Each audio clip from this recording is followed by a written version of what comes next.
listen, we're going to bring up the Earl will be walking in. KCI, come on up. We'll bring you up, and then we won't have to hold you up with some of our other items. So, I want to talk about the water leak detection proposal. Yeah, thank you. I'll get things started just to paint a quick picture. My name is Ryan Flickinger. I've known many of you for many years, and this is Kevin Mundo. He's met a few of you. He's joined KCI's team over the past couple of years. There we go. Now we're ready. And so, just sort of painting a picture of the past few years. Many of you are already aware of this, but just in case, the town has seen their water loss from an accounting standpoint. Lost water increase over the past years. I believe KCI got involved maybe a little bit in 2014, 2015 timeframe. We were working with town folks and trying to find the culprit, trying to find the source of this water loss. We checked many different facets. We looked at the hydraulic model for insights. We talked about the overall accounting, talked about the meters, and the town was getting the smart meters put in. We started looking at leak detection, and we basically tried to treat it as an overall problem, looking at all the culprits, water coming into the town, water leaving the town, water produced in the town, water purchased from artesian. We looked at everything, but primarily from an engineering standpoint, a desktop standpoint.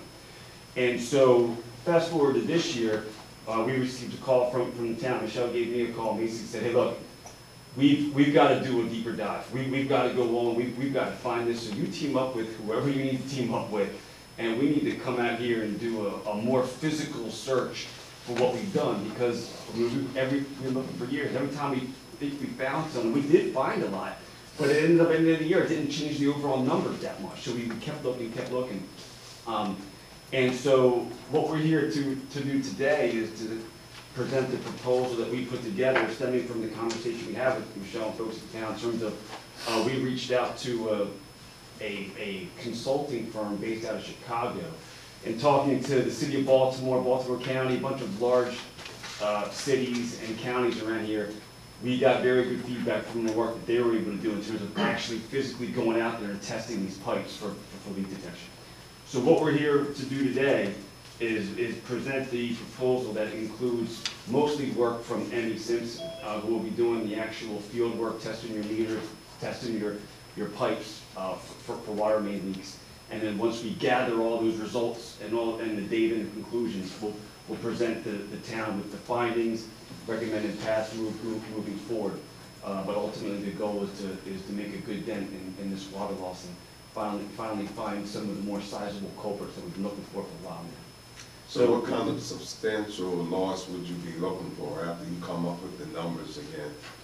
Good, yeah, that's a great question. So right now, the latest numbers, they're still in the low 30s is what we're looking at. So right now, the accounting, and I want to make sure I'm clear, this doesn't mean that the town's actually losing 30% of the water. It just means the accounting suggests that we're losing that much. So we have to check all of the accounting numbers to make sure that they're accurate, but you also do have the potential for physical water loss, getting through pipes or getting out of water towers or valves being faulty. And so that's the work that Emmy Simpson's going to focus on, the physical loss as well as some of the accounting as well.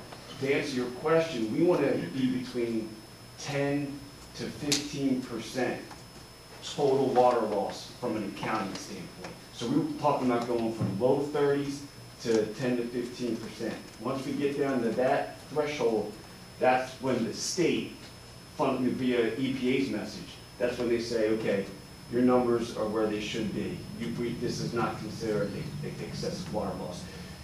There's no such thing as a watertight system. Whether you're talking about a water system or a wastewater system, it doesn't exist. So the state allows that. I've heard them say 10 to 12%. I've also heard them say 10 to 15%. But that's our goal. So we want to get down as close to 10% as we can. So Kevin is taking the lead on the proposal, and this summarizes Emmy Simpson's work. I'm not sure how much detail you want to hear in terms of the task, but Kevin can go over them with you. All right, thanks, Ryan. As he mentioned, my name is Kevin Yamumbo. I'm a project manager with KCI. And we teamed up with Emmy Simpson to look into water loss in the town of Elkton. The three services they're going to be providing are only a small portion of what the town really needs overall to reduce water loss in the town. And they mainly look at the physical losses, what they call the real losses. There are losses that you may have that are from accounting, and we're not going to do that right now. But for right now, we'll look into the leaks, inaccurate meters in the system that may be giving you wrong readings, and that's what they'll look at. So the first task that we'll work with them on here is leak detection. And leak detection involves going out into the system, and they will hook up listening devices physically onto the water main. Either via hydrants, fire hydrants, or valves in the system. They're able to put a key down into the main and listen, and they can listen for leaks. There are specific noises or frequencies that a water leak will emit in the ground. So they'll be able to listen to the water mains and pick up any leaks that are in the system. And this will be presented to the town for repair or excavation and confirming that they're there and they're repaired. Once it's done, they'll be able to come back and check again, make sure that it's gone and that there's no more leaks in that specific area. They are able to do this throughout the system, about 500 feet at a time in metal pipe, or 300 feet at a time in PVC. And other materials will vary somewhere in between there. But this is a service that will help find leaks. You'll not find all the leaks, but you'll find any big leaks that you have. You should be able to find them and eliminate them. The second task... Kevin, that first task, when you mentioned 500 feet at a time, for example, is this a month task, or is this going to be, how long will it take for task? So once they set up, they plan to go through the whole system in about 2 weeks. Okay. So they're not spending a long time at any particular spot. Once they hook up the correlators, these are the listening devices, they can spend 15, 20 minutes and gather some data, and they can look at it and determine is there any noise that indicates a leak or not, and they move on. If it's in an area where there's a lot of maybe traffic going by there's a lot of traffic going on, or there's some noisy industry around, they can come back at a later time, maybe at night, or the weekend when there's less activity going on to get a better read on it. So it's not something that's going to stay on for a long time. Kevin, do the water system have to be shut down? No. Okay, it's actually ideal that you have everything running as normal. Okay. And any noise that comes from the leak, that's when you'll be able to hear it. So everything should be running as normal. I'll move on to the second task here, which is large meter testing. This is testing of meters that serve your large customers. And as you know, you have certain customers that are very critical. They provide you a lot of the revenue that you get from water, and these are the meters that we'll be targeting. I've got a list of about 25 from Michelle that we will be working on, and they are able to hook up to these meters for two possible ways they can do this. They can connect another meter in series, so basically another meter after the existing meter, and compare the flow through the two meters and confirm that the meter is giving you an accurate reading. So this will require in some cases it might require some work where we have to put in a corporation stop, basically a tap on the main or on the service to connect a flow to. And this might impact some services, some customers, so this might have to be done on the weekends, or if they're able to maybe hold up for 10, 15 minutes for the test to be done, it can be done. The other way they can also test is through something called a pitot gauge or pitot tube. Same scenario where they put a connection on the main and drop down a sensor that can check the velocity of the water through the pipe, and they can determine how much water is going through. And from that information, they can determine how much flow you have and compare to what the meter is actually giving out, and confirm if we're getting the right numbers from that particular meter. That second one will require certain straight lengths of pipe, where if they don't exist, we're not going to be able to get that good reading.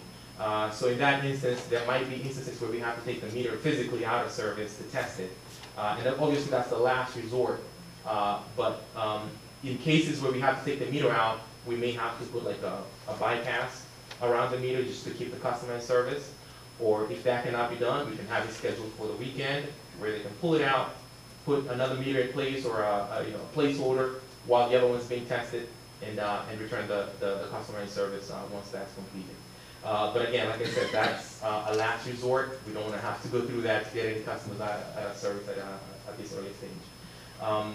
But once that's done, then we should be able to get a good idea if we're getting good meter readings or not from these large customers. One of the questions I've always had on meters, and I guess while we're here talking a little bit about it, could we make sure that, and Mark, I'm relying on you also, maybe we can coordinate this, is all meters the same color, for example? So if, where I'm getting at is I know some of the meters are by 1,000. Some of the meters are by 100. Yeah. And I just want to make sure that we're getting that information correctly to our billing location correctly. And I'm sure we are, but while we're doing it, maybe there's a way, but you're saying they are colored? No, when we do paperwork for them, we install meter, we tell them if it's by 100 gallons or 1,000, and we tell them on the paperwork. Okay, very good. So that's, and maybe in the data we get to make sure that we're, I know it might sound redundancy, but I'd like to make sure that we're all on the same page with that. No, I think it's a really good check, especially since we're looking at these meters anyway. You're looking at them. Anyway, because not only are those units, sometimes there's several different ones, but there was a situation on a Delaware project where it was reading liters per second, but I thought it was down per minute. And so that just completely changes the value. So it makes sense to look at those while we're looking at the meters. Yeah, and I would say if we have meters that are saying liters per second, let's get rid of those things, right? Let's try to make it a little more simpler for ourselves or identify them for our team. Can a client disconnect a meter? They shouldn't. So Well, I know they should, but can they? So that's another really good topic. Unfortunately, the answer is yes. I was doing a lot of work by the shore, and certain cities had prevalent issues with folks becoming very, very wise to Yeah. how their water system separates between potable and fire. And they would actually go in, and this is back, fire flow is not metered. So they would go tap a domestic potable line off of the fire line that wasn't going through the potable meter. It happens. I can't speak on it happening in Elkton, but I can tell you that it happens. I can see where it could happen. Me too. You too? Oh, some of the townhouses that have fire protection have hookup for hose. You can take water right out for free. You could take free water out of Oh, that. yeah. So, we know who has the fire protection flow Yeah, versus. I'd have to check them all, but I know in Washington Woods, those townhouses, I was in a couple of those, they have them. So what we did in that other scenario that I mentioned is we looked at what folks were using in houses or residences very similar to theirs right next to them. And typically you get about 190 gallons a minute, gallons a day for a family worth of flow. So it can jump out at you if you're looking at the record that if somebody's in a very similar house, similar size, similar irrigation, whatever, if they're using significantly less flows, it's, you can start asking questions. And I also was thinking, I was particularly thinking about a couple of businesses. And I've seen where you can actually put a tamper-proof seal on the valve to make sure that nobody can turn it without the town's authorization. Okay. I've seen that done for electrical meters, but it can also be done for water valves as well. You just physically lock it. In the event that they need to close it, because it's typically closed, it's normally closed. If it needs to be opened, then they did have to physically break the seal. But can't they back. bypass it without being right at the meter? They can do that certainly, but that'll stand out in the records. If you look at how much water they're using, that will send out. And as part of the meter testing, we will need the water usage from these customers, so we can compare and see, does the business they do, match with the amount of water they're using? Yeah, you there's know? a, that would be important, I think. Thank Will you. there be a work meeting with Simpson and our staff to kind of coordinate a lot of this information, correct? Yes, there will be meetings on the regular, ideally at least once a week, but they'll be giving out a report every day that they're out, indicating exactly what they've done, what the results were, and what the plan is for the next day.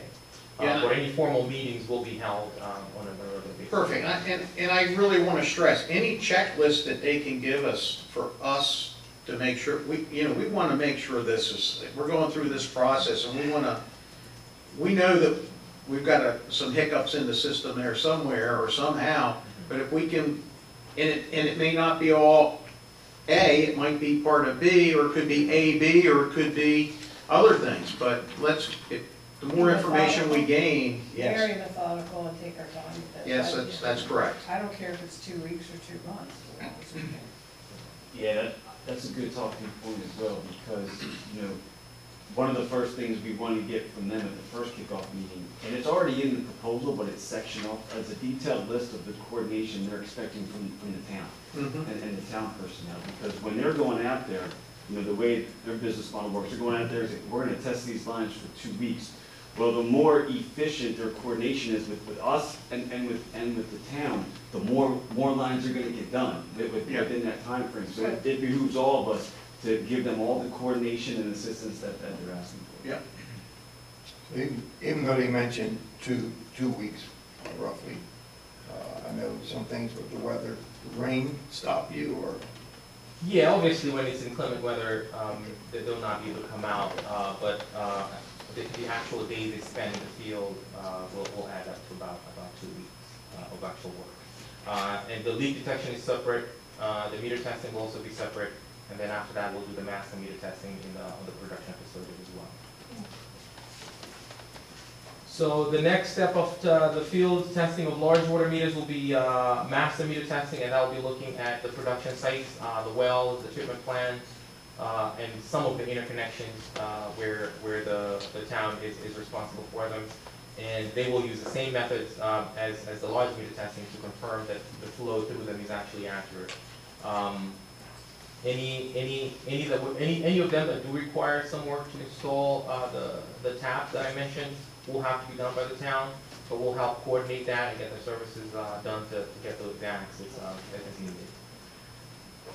And then once all that's completed, we'll look at all their work, we'll provide you a report of what their findings are and what the next steps are. In addition, we had a fourth task, where we will house our services in, and we'll help coordinate their work, provide them any maps, any information that they need. We have worked on the water audit before, so we have some of that information already, but we'll help coordinate that information from you to them as necessary. And then once that's done, we do plan to also work on the water audit for next year using this. Hopefully we'll have better data or improved information and get a water audit with recommendations on what to do next. Obviously the big part that we're missing on this is the auditing of the accounting part, and that there could be errors in that we also have to look at. And we are in the process of a Okay. full audit as well. Okay, so that will be great. So all these efforts coming together will definitely give you some results at the end. And we do look forward to working with them on this as well.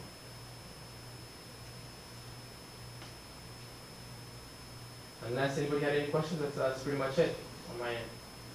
Kevin, I think, from my standpoint anyhow, I'm say the words excited that we're getting to this point. I know that we've done some things, I know we've exhausted a lot of our efforts. We found a lot. There's no ifs, ands, or buts about it. I mean, we've had a great team effort finding this, and I think we know there's more, and I'm excited that we'll be able, maybe in the first quarter next year, we'll be able to be saying, hey, we've been able to really knock this thing down.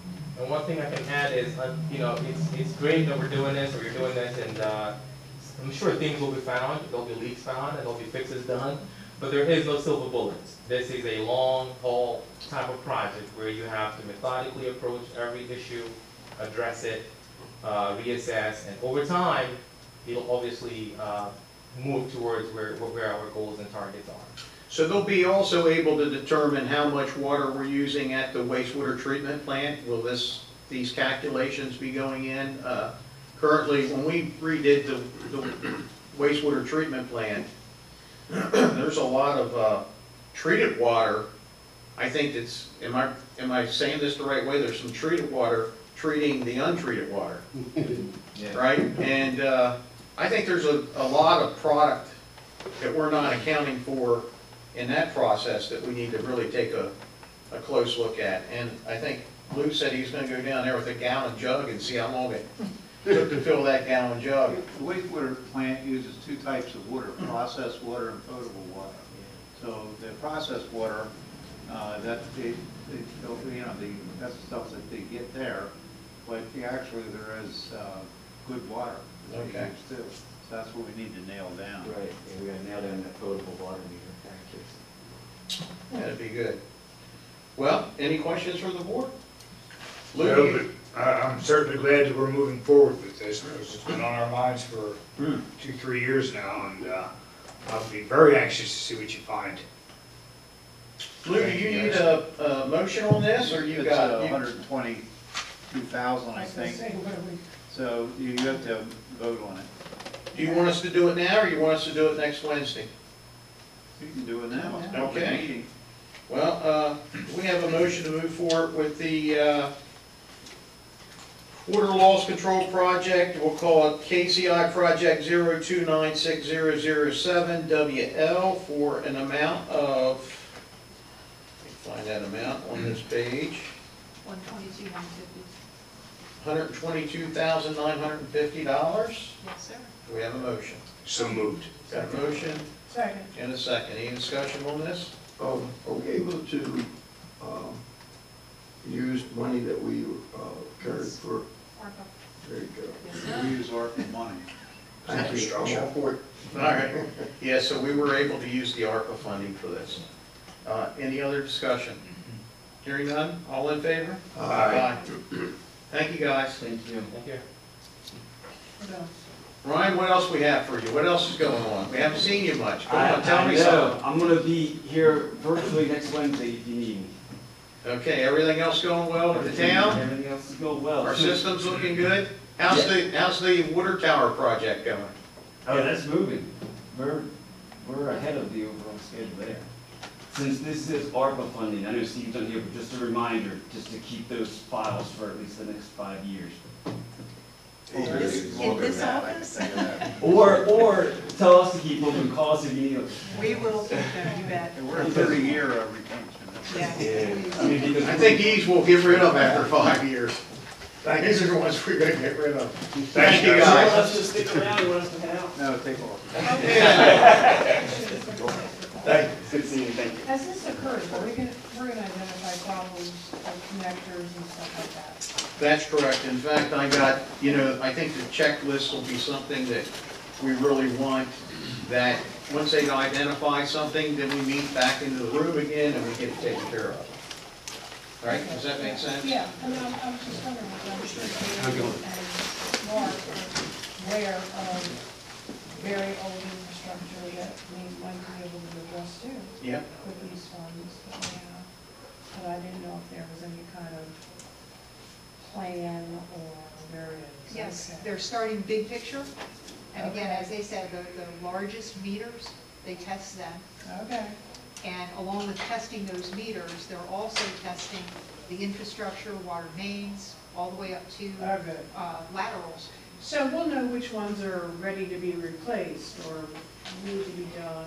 You're correct. And I had done a Google Earth image of some things, just over some time, since about 2003, and you can certainly look from above certain places where I think that they need to start looking too. There's also a history of certain service piping back in the 80s that was used. They called it blue poly, it was a plastic line, and there was actually a class action suit in the 80s where these lines would fail, and it shut the actual company down however many years ago. Well, we have neighborhoods that have utilized that, and that's where I've asked them to start. In those Perfect. neighborhoods. Very So, good. and then- Thank you. But it's the big picture, and then they're gonna start getting into the small Good. pieces. Thank you for all And- the work you've done. And give us an update on the water billing audit. Initial meeting with Municipal Financial Services Group, they said that preliminarily, the numbers look tight. Didn't have anything outstanding, any questions. They had a few minor questions, so we're gonna meet back after they review the additional data they got, but right now it looks like billing audit is tight too. Perfect. And that was ARPA funded too. That was using those funds. And then any corrections that they come up with, we can use ARPA funds for that too. Okay. All right, so the next item on the agenda, we've been talking about the town charter, but I guess more so the town code. A few meetings ago, we had a gentleman come in to the town meeting, and he talked about his trailers being on the side of the road, and, we're kind of between a rock and a hard place. I think our town code says one thing, and sometimes we don't really know what to do, so I asked, let's go right into it, and let's talk about parking, per se. And I think, let's kind of discuss the code on parking, so we're all aware of it, and then maybe we can come up with some type of solution. Now, I have two papers here, Michelle, you're gonna have to help me here. The first one, the one that you have in your hand, it's a 2-page and it's stapled. Yeah, That's from chapter 12.08. And if you go to the second page, which would be 1209.020, yep, drop down to paragraph C, and it starts talking about actual weight of vehicles parked on a town street. okay, so so if you look at, on that page 83 of the two-part one, and you go to chapter 12.09.020, which says vehicles injurious to streets. Am I saying that right? Injurious? Now, I'm not even sure what that means. Is that, Harmful. no, Does that mean harmful? That word? I know what, Yeah, it is. to create an injury. That's all. Vehicles injurious to streets and sidewalks prohibited. Okay, so so I'm gonna go ahead and read from A. Should I read A, B, C, and D, or should we just go right to D? You feel that's the one? Well, do we have a list of these vehicles that would be injurious to streets and sidewalks? What It is. types of vehicles are we talking about? Well, it's going to give us the weight here. So if we go to D, it says, any person who owns, operates, or otherwise has control over a vehicle may not willingly and/or knowingly operate and/or park a vehicle on a public street, sidewalk, or upon other public property that is leaking or otherwise is releasing from vehicle fuel, oil, grease, transmission fluid, and other engine, transmission, and operating system gases or fluids. Okay, so what I'm reading in that in D is, I think that's something totally different. This is something that a vehicle is leaking oils. Look at C. Okay. So I'm going to continue. Maybe I got ahead of myself. Let's start off at A. We're going to start off at A. I tried to go to D instead of A. So let's go to A.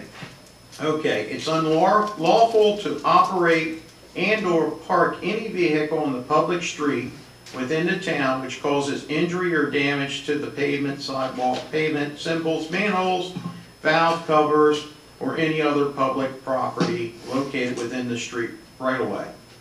I don't see anything wrong with that. So that's if a vehicle's parking up on a curb, if they're parking near a fire hydrant, if they're parking on a manhole, we might ask them to remove their vehicle. Is that the interpretation? Fire hydrants is a little different. I think you can't park within 15 feet of a hydrant. Okay. It's captured under a different one, but it's, this is a little different. But I don't see think you anything. need to change it. No, nothing wrong with A. So B, this prohibition includes but is not limited to construction equipment with metal tracks and construction equipment equipped with outriggers unless the street is adequately protected with timber, planks, metal plates, or some other type of load distribution system that is acceptable to the town. So what's that telling us? Usually, we don't, there's, a track vehicle would be like a bulldozer or something like that. I don't think we really run into issues. They're prohibited, but we don't really run into that. But the people who use loaders, for example, or backhoe, just like our people, you'll put something down on the street to distribute the load so it won't damage the pavement. But more than Elkton, I mean, Elkton Gas and different contractors that do work around town, they basically are required to do these things, protect the pavement. So you want to keep that. I mean, you know, I wouldn't want to change that. No, I'm with you. So let's look at C. The prohibition includes but is not limited to a vehicles whose weight and/or weight distribution, including loads associated with this vehicle, damages or may likely damage the street pavement, sidewalk within the street right away. So we don't want to lose that neither. I mean, that's just a weight limit. Should we put a weight limit on that? Or is it based on the street? So a couple of the things that you're talking about here, this actually covers operating on the road too. But under chapter 10, which is what you have this one page from, deals with stopping, standing, or parking prohibitions. So there are parking prohibitions that there is weight limits on. So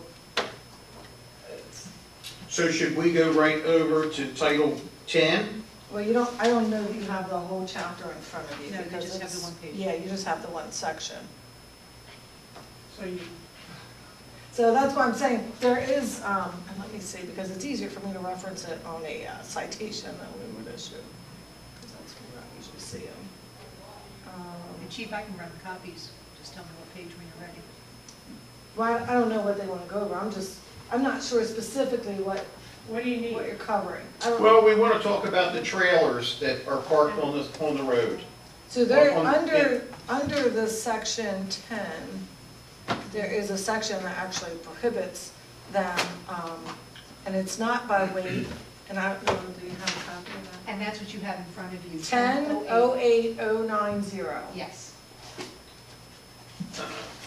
Okay, it's on the back. Okay, so 10-08090, parking on public property. Maximum time permitted. A person shall not park or leave unattended any trailer, boat trailer, camping trailer, fifth wheel trailer, pole trailer, semi-trailer, or travel trailer as defined under the Maryland Transportation Article Title 11 upon any street, parking lot, or other land owned by the town for a period exceeding 48 hours. Okay. I think that covers it. It's there. It's there. Yes. So, it's there. I mean, and that's for, that's pretty clear to me that it states it pretty clear. I mean, I don't know what you would add or not add.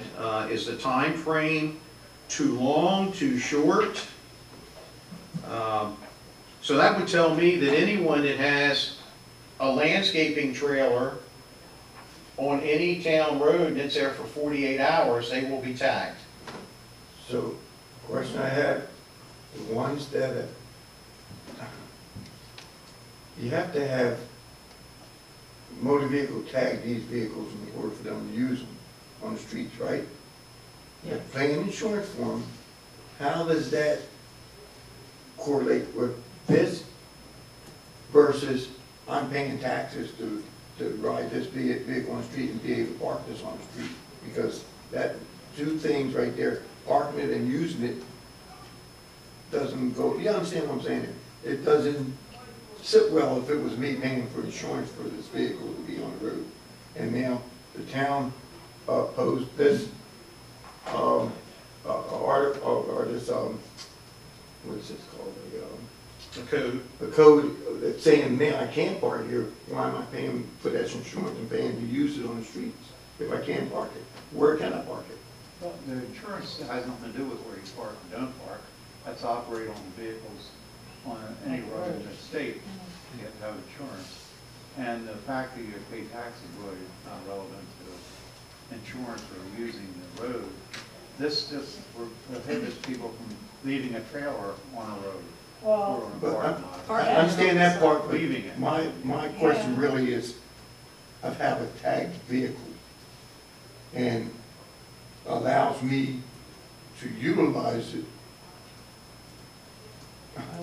On the road, And, why can't I park it? and when I use the word insurance, I'm just saying, as a citizen, I'm paying for the vehicle to be used on the road. I think it comes down, I totally understand what you're saying, but it just kind of comes down to what you guys want. And if you want trailers on the road, especially in some of these neighborhoods, do you want trailers everywhere, and then what kind of issue that can create? Plus Or you- do you want them to kind of put that onto their property? But don't you also have a little thing here, and they get around it for a period exceeding 48 hours? 48 hours. So if they move it, and they're working for 8 hours a day, now they go back, does the 48 hours start over?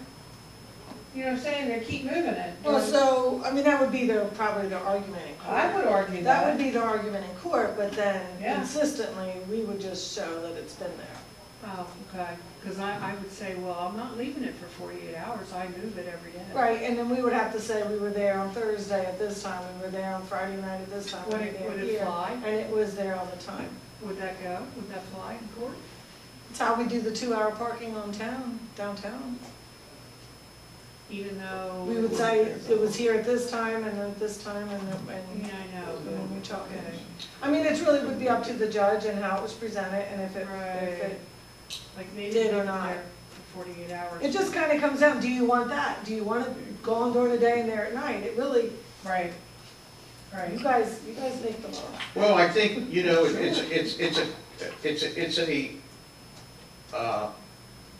if we're looking at landscaping trailers, for example, the gentleman that came in, this is including all, I mean, I get calls from the Williams family about the trailers that are parked on the road, going into, what's the name of the On neighborhood? Road and Boulevard, right into suburban, yeah. Suburban and going into the suburban, and there'll be a guy that'll leave his tractor and trailer there, just a trailer there, for, you know, a couple days at a time, I'm Well, gonna who's say. that? You mean somebody that lives in the neighborhood? I would think they live in the neighborhood. Probably.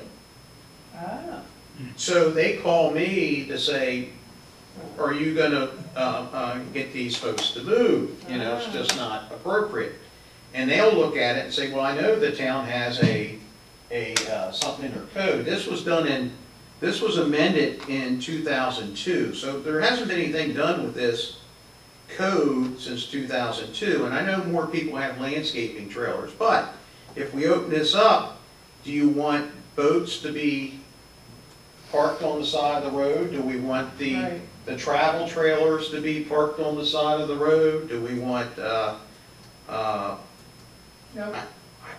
you know, it's a tough decision here, but and what we were saying earlier, there is a difference if it's unregistered or untagged. If they're unregistered and they're untagged, they're automatically Right. gone. Right. So is it the fact that these people who are using it as a business vehicle can't park it in their yard or is that the problem? Well, I don't Or think their you, driveway? they probably don't have room in their driveway with They their other don't have cars. room. May not even have a driveway. Or maybe an instance where later in life you decide you're gonna have this business and you come up with a trailer and you've never had the parking facility outside your property, now you're stuck with a hard. That's a tough. Out, if you go out to Warner Road, there's a storage area, and you'll see lots of trailers parked there. People rent a space there, not inside a building, but that they leave their trailers there because they might have, whether it's landscaping equipment or other construction equipment, that's a place they deal with it if they operate a business. You know what I mean? Not in their driveway or along the roads. Don't they do that right So, I over mean, there's on ways the to deal street? with it if you have a business. I mean, yeah, so, you know, it's part Across of from doing a like business. Four Corners. It's a tough situation. I'll use an example. If, I certainly wouldn't want several motorhomes parked on Hermitage Drive, quite frankly, or you probably wouldn't want, landscaping trailers all around your house. You're right. So it's a juggle here. It really is. And I know that more people have these trailers today. Yeah, it's hard to predict how many will show up should we lift that ban. You Yep. know, you might see the streets lined with trailers and campers and boats. I think Chip has a problem with some of them anyway, because a lot of times people live on corner properties and they're just sitting, looks like in their front yard. Travel trailers, boats, because there's no distinction between backyards when you live on a corner. Well, the question comes because I think the gentleman that was in here, he came around and he said, well, Yeah. you're targeting me and you gotta start going after everyone else. And if we go after everyone else, which we need to do based upon our code, then there's gonna be a tremendous amount of people saying, hey, what's going on here? I've had my trailer out in front on this road here for the last 7 years and I've never received it. And I think basically when he was bringing up that we specifically said in the cul-de-sac, that was the issue, making the turns, and that was really one of the things that really stood out in that conversation, was doing the cul-de-sac, and then we weren't targeting him, but they actually went after him because of that reason. Am I right about that? The cul-de-sac, that was the main That was- purpose. That And was the then, initial when he concern brought by it the up, he was public. saying everybody else has, and that's where we have a difference between two different reasons why we were bringing that up. We was talking about a safety reason, making a turn with the bar truck and whatever. Now, this here comes out because it's in our code. What was that, Michelle? And also too, at the end of the day, this is actually stemming from a neighbor-on-neighbor issue. Mm-hmm. Townwide, there's not really that big of an issue. How many times have people come before? And I think that this was two neighbors who used to be friendly and suddenly something happened and then they started back and forth. So that's something to consider as well. I mean, is this something that you hear a lot of, Chief? Yeah, but we do get those ones like you're talking about at Williams, or occasionally over on Friendship or Douglas Street, we'll get complaints about a trailer or something there, and it's throughout town. But I mean, it's not something that we get a lot of, but we do get our, share. I guess what my opinion would be is if it's in our code and we need to enforce our code, then we need to enforce the code. If we decide that we're gonna remove this parking on public property, I think that we are gonna open up, it's not gonna be a very pleasant. Yeah. Now, Well, and Gene brought up a really good point too. Is there something that we can do that says, because, I mean, the 48 hours, we're gonna have to prove it's 48 hours. Is there a way we can include some kind of wordage? Just a question, so you don't right jump on me. As far as a nuisance, like we have that a nuisance code for people at the house, for housing. Once we get a call talking about this issue, if we're called to address it, it's up to that person to remove it within 48 hours or else. Some kind of wording that we can add into this if I happen to say you can't park it on the streets.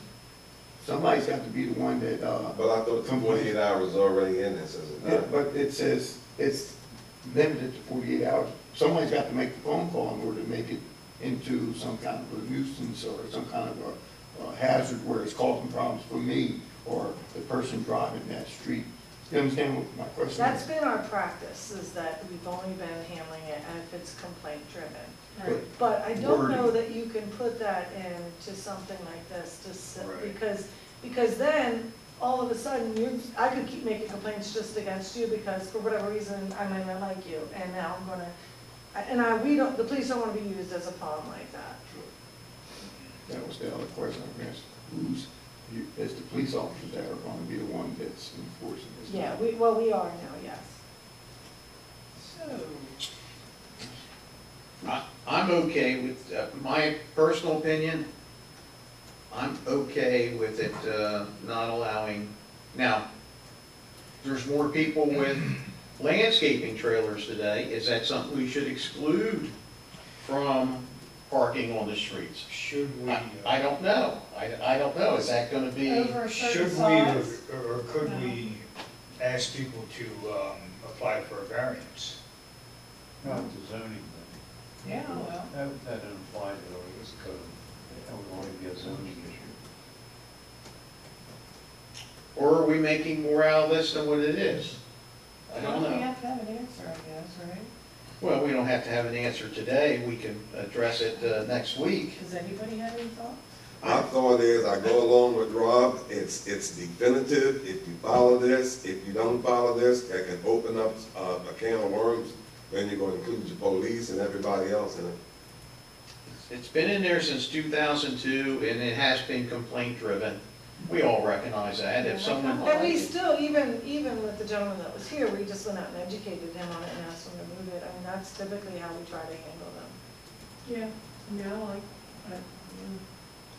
You know, about 3 weeks ago, one of your officers up at VFW evidently noticed a vehicle that was there for at least 3 days. And I guess somebody must have complained about it once. And she actually came and looked for him. I knew who that person was. He immediately got that vehicle moved. And once she said it's been there longer than 48 hours, you move it now, good. If you The don't move it, it's gonna be VFW, whatever. that's you mean it was? No, it was on the outside, it was actually on the street. You know, Okay. vehicles can only be out on the street for some at the time. But, you know, it was one of those scenarios, she was following the timeline. yeah, I mean, I don't want to send our officers out to try to find violations, that's not our intent, but. Yeah, that isn't our intent. But I think that if someone calls up, then you have to You have, have the tool, right? you have the tool. Do you need the tool tweaked, or do you like it the way it is? Do you like the 48 hours? You can't have it there for more than 48 hours? Or do you just prohibit it and then we get 48 hours notice? You have 48 hours to remove it. So no time, well, I don't know. What's That makes it cleaner. It makes it easier for me. okay, That's what we do in the charter for things like vehicles that aren't operational, things like that. We give them 48 hours to remove it. okay. I don't know if it's that section or not, but I thought even with the town of Elkton, if you were to put a vehicle in your yard, even though it's your property, weren't you supposed to have tags on the vehicle? There's not supposed to be any vehicles in any yard without tags. That's a zoning violation, Yeah, that's. so that's not enforceable by police. No, it's not That's enforceable zoning. by police, but who is it enforceable by? If it states you must have, if a car's in your yard, it has to have tags. Yeah, that'd be chips people. And if people won't remove it, then they can go to court, have to go to court to have a judge order. But it wouldn't be the law, it wouldn't be a police issue. Is there supposed to be a tag on that vehicle? Yes, All right, because I'm seeing even around Elkton, a whole lot are popping up without, there's a car Earl in there, said, does your trailer have a tag? He said, yeah. But then some other people Now are that just I three like. different movements. I do like What's that. Us going after people who Oh, are yeah. untagged. And that's been a problem that we're gonna have to I enforce. like I don't wanna that. put that on whatever, but just asking a question That was again. their eyesores. Yeah, you can go down Main Street there and see 5 or 6 cars in the yard, we just never enforce it, but we're not there yet, we need to take care of this. Well, Let's, suck it in and let's talk about it. Put it on the, agenda for next Wednesday as a kind of a follow-up. can you word it the way you? Yeah, I'll have a draft. Okay. What are 'Cause you I've gonna lost- change it, amend it? If you amend it, we have to go through the process. of- What you gonna suggest? I'm just gonna suggest an amendment. Okay, because you just don't arbitrarily do it, you have to go through a process. Yeah, Lois, we know that, you're right, thank Bob for reminding us. I need the language, because I have to prepare it and then I'll have to be introduced and all that. You know, what was going through my mind is Lewis brought up a point about there is those storage places that you can park your trailer at and they pay, you know, I guess you negotiate your rate. Mhm. There's not a municipal parking lot that I can think of, or municipal land that you could almost like say, well, here's your overflow parking, you could park over here on this site, but that would be we'd be taking advantage of on that Yes. also. It would be Well, terrible. Maybe that, just temporary? You encourage the business, the storage business. We would. I wouldn't wanna defeat their ability to sell Yeah. storage space, because we'll give it to somebody free, I mean, Our liability to go up too. What's the name of that place right over the bridge? On the right-hand Most people side. don't like to take their equipment, their vehicle, and put it to somebody else's property, and let them take care Going of over the it. bridge. That's why a lot of people don't use those storage Like places. four cars is here, But, over I'm here, just right saying, underneath there's the a lot of bridge. Trying to things keep the bridges. I wouldn't want Yeah, to they agree do to that. as They have storage. As a citizen, just- vehicles, yeah. I hear the code, Yeah. but I don't want Yeah. to park my brand new trailer parked down there, down the corner of the street or whatever. But the other side of it is, this has been in place since 2002. If I was to start a landscaping business, I should have, you know, you should kind of know the rules of the game. I know we don't. But I would almost say, if I'm starting a landscaping business right now and I park 3 trailers in front of my neighbor's house or on the town property, then I should have accounted for that in my business plan in some way. Does that make sense? It makes sense, but a lot of people don't. You don't. And then You a don't. lot of people don't want to spend any extra money in order to store it someplace else. And your neighbor may never complain, but when your neighbor complains, you're in trouble. Yeah, Okay, let's bring that up next Wednesday. Anything else for the board, For a workshop? for the workshop? Oh. This is the workshop. I know. Can you remind me why we can't clean up the bridges, with paint or something like Will Because of the runoff. suggested years ago? But like Bridge Street, North Street Bridge, they're It's just, along State Highway. I know they do, but is there a problem Their biggest problem last time was the runoff of the chemicals, on a bridge? paint chips. You're right, the Walter Baker Bridge, yes. Yeah, but it's not going over the water. We took care of Walter Baker. It wasn't difficult at all. When he's It turned out to be a piece of cake. understood. But what about the 2 big over the railroad? I Over think the we can railroad. find out from State Highway, we can contact them and get their permission, and when he's done writing what he's writing. What are you gonna we can do? answer What are you there. gonna I'm just wondering, I mean, Bridges, I agree North with North Street you've got, Bridge you've and. got She wants them foliage cleaned. growing up, they look Yeah, like the hell. foliage growing up underneath of them and so forth. I said they belong to State Highway. Do we need to get Sure, permission I'll to send a do letter so? to the district And paint. engineer. Paint. Well, I would, Count on it, but, I would make this comment, that if, I think we've all probably been to a sporting event over the years, and if you go to, whether it's a Ravens game or the Eagles game, and you gotta go across the little bridge to the park at both areas, especially in Baltimore, there's a bridge there that they close off for traffic. It's for walking traffic. Okay. During that course of that game, there's people vomiting, there's people throwing beer cups, there's people throwing everything, but you know something, the next morning, it's beautiful, because they come over there, Maybe this is where we asked our fire company to step up and just bring the hoses and pressure wash it.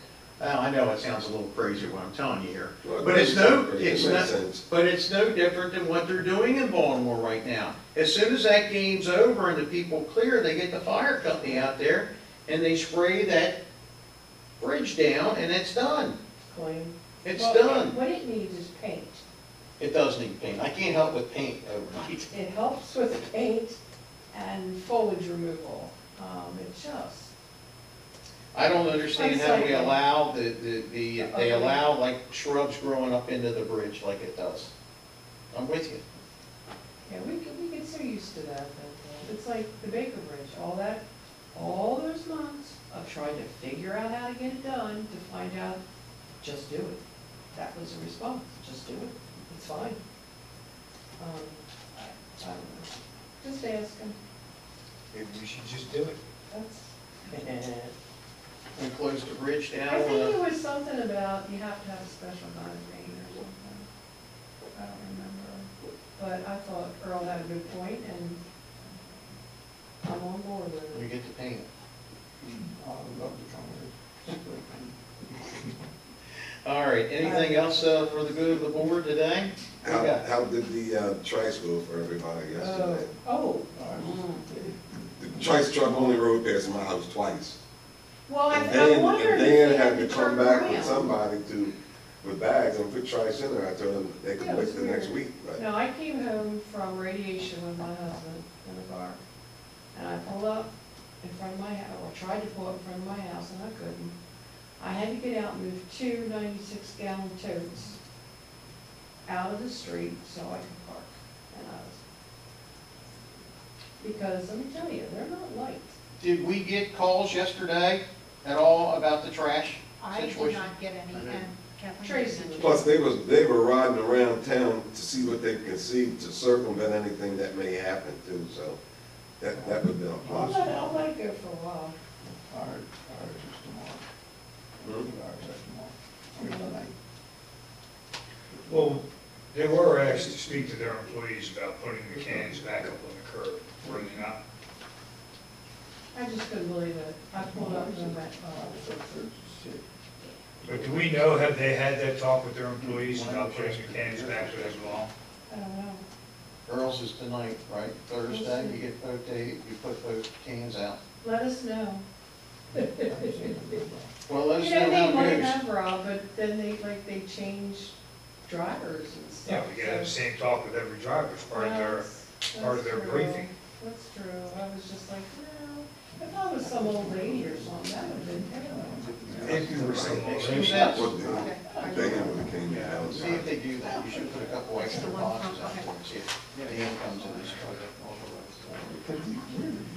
Oh, All right. Just, Everything else done? yeah. All right, thank workshop is you. closed. Thank you.